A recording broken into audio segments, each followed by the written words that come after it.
असणार आहे? संजय राऊत तर सगळं मंत्रिमंडळ हटवायला बसलेले आहेत. त्यांना असं वाटतं हे मंत्रिमंडळ जाऊन आमचं मंत्रिमंडळ यावं.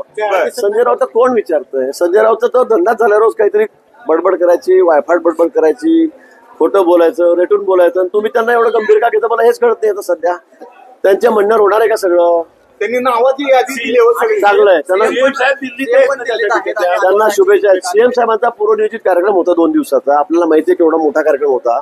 त्यामुळे ते त्या ठिकाणी गेले. आता ती संधी साधून हे काहीतरी आपल्या तोंडाचे वापस सोडत असतात. त्यांना शुभेच्छा आहेत. आता त्याबद्दल मला काही माहिती नाही. मी 2-3 दिवस झाले गावाकडेच आहे, मुंबईला गेलेलो नाहीये. त्यामुळे मला मी आपल्या माध्यमातूनच आपल्या चॅनलवर बघतोय काय चाललंय काय नाही ते. आता त्यांच्या पक्षाचे नेते ते ठरवतील काय. एकंदरीत सध्याला राष्ट्रवादीचे असतील किंवा शिंदे गटाचे त्यांच्यावर तर कारवाई होणार असं नाही. मला असं वाटतं की या संदर्भामध्ये पक्षश्रेष्ठीच ठरवतील की मला अधिकार नाहीये किंवा माझी कोणाशी चर्चा नाहीये. नाही इथे आता मुख्यमंत्री मोदींची मी या संदर्भामध्ये बोललेलो आहे, कारण 3-4 दिवस भेट पण नाहीये. त्यामुळे मी या बाबतीत काही सांगू शकत नाही. काय मी अथॉरिटी नाही या बाबतीमध्ये की कोणाला कारवाई होईल, कोणाला काढणार. आता ते मला माहिती माझ्याची भेटच झाली नाही. भाजपची प्रतिमा मलिन होती असं वाटतं का या मंत्र्यांमुळे बाकीचे? नाही आता मला असं वाटतं की काही गोष्टी चुकत असतील, काही बरोबर असतील, काहींचं म्हणणं वेगळं आहे. त्या संदर्भामध्ये सगळी चौकशी सुरू आहे. दादांनी सांगितलं की आता मंगळवारी मंत्र्यांना, संबंधित मंत्र्यांना भेटणार आहे, त्यांचा निर्णय घेणार आहे. मला वाटतं थोडं वाट बघा. सुधीर भाऊंना प्रमोशन आहे. आता माझं तुम्ही असं विचारता मी सगळा सुप्रीमो आहे पार्टीचा. तसं नाही, पण तुम्ही मला अवघड प्रश्न विचारतो, अडचणीत आणू नका. सभागृहात सुद्धा देवेंद्र साहेब म्हणाले होते की भाऊ तुम्हाला लवकरच मोठी संधी मिळते. चांगलं आहे ना. सुधीर मुनगळ आमचे मित्र आहेत, माझे चांगले मित्र आहेत. 60 टर्म झाल्या मी सोबत आहोत, दोघे आम्ही बरोबरीचे आहोत.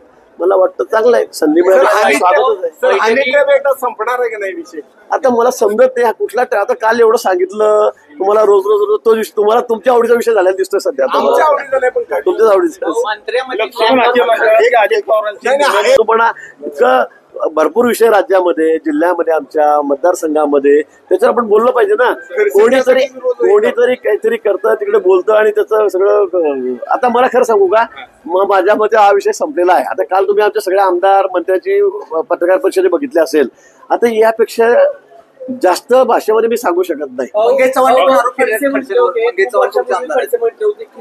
सीडी काढतो, सीडी आता फार जुनं झालं, फार जुनं झालं. आता काय नेमकं मिटले का नाही तुमचं खडसेंचा वाद? माझा त्याचा मिटायचा विषयच नाही आहे. आता त्यांना बोलावं असं वाटतं, ते अस्वस्थ आहेत बिचारे.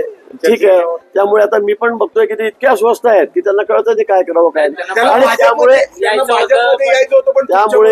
एंट्री नाही मिळाली. असं काही नाही. पक्ष खूप मोठा आहे आमचं, ते पक्षश्रेष्ठी ठरवतील. मी काही एकटा ठरवणारा नाहीये. पण मला असं वाटतं की आता माझ्या मध्ये हा विषय आता संपलेला आहे. काल एवढी प्रेस झाली, त्यात एवढं बोलणं झालं आणि मला वाटतं माझ्या मध्ये हा विषय संपलेला आहे. विनाकारण काही घाणेरडं बोलायचं, कमरेखालची विरोध भाषा करायची, त्यापेक्षा हा विषय संपलेला असं मला वाटतं. कार्यक्रम पुस्तक प्रकाशनाला असू दे, पण ज्या पद्धतीचं कौतुक आहे कुठंतरी राजकारण बदलायला लागले वाटतं नाही का. मला वाटतं जे खरं आहे, आम्ही राजकारणाच्या वेळेला राजकारण करू काय, एकमेकाचे उणे दोष दाखवू काय, जे असेल ते. पण वाढदिवसाच्या वेळेला पवार साहेबांना मीच ते पुस्तकाचं त्या ठिकाणी प्रकाशक आहे, मीच शरद पवार साहेबांनाही पत्र दिलं होतं. मी उद्धवजींशी त्या ठिकाणी बोललो होतो, त्यांनाही पत्र दिलेलं होतं आणि त्यांनी अतिशय दिलखुलास अशी मुलाखत त्या बाबतीवर दिलेली आहे किंवा देवेंद्रजींचं तोंड भरून कौतुक केलेलं आहे आणि ते योग्यच आहे. म्हणजे पवार साहेबांच्या बाबतीत बोलताना देवेंद्रजी कधी असं वेळाकडे बोलणार नाही. कुठल्याही अशा शुभेच्छा द्यायच्या असतील तर अतिशय चांगल्याच देतात आणि ते योग्यच आहे. काही चुकीचा याच्यातला भाग नाहीये.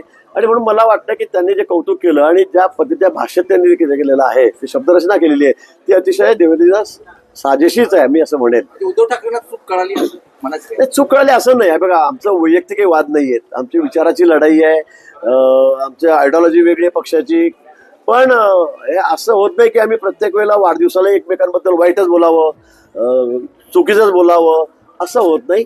जे खरं आहे तेही बोलावं लागतं. बाकी राजकारणाच्या वेळेला मग आम्ही एकमेकांवर काँग्रेसचे अनेक आमदार तुमच्याकडे यायला लागलेले, उभाटाचा अजून कोणी येताना दिसत नाही. तुम्ही दावा केला काँग्रेसचे काही आमच्याकडे बघा, तुम्ही असं वोट करून काही काढू नका. काँग्रेसचे आता यायला लागले राजी माझे सगळ्याच पक्षाचे आहेत, सगळ्याच पक्षाचे. मी तर उभाटाच जास्त सांगितलंय तुम्हाला. हा, काँग्रेसपेक्षाही उभाटा दिसत नाही पण कुठे आता दिसेल.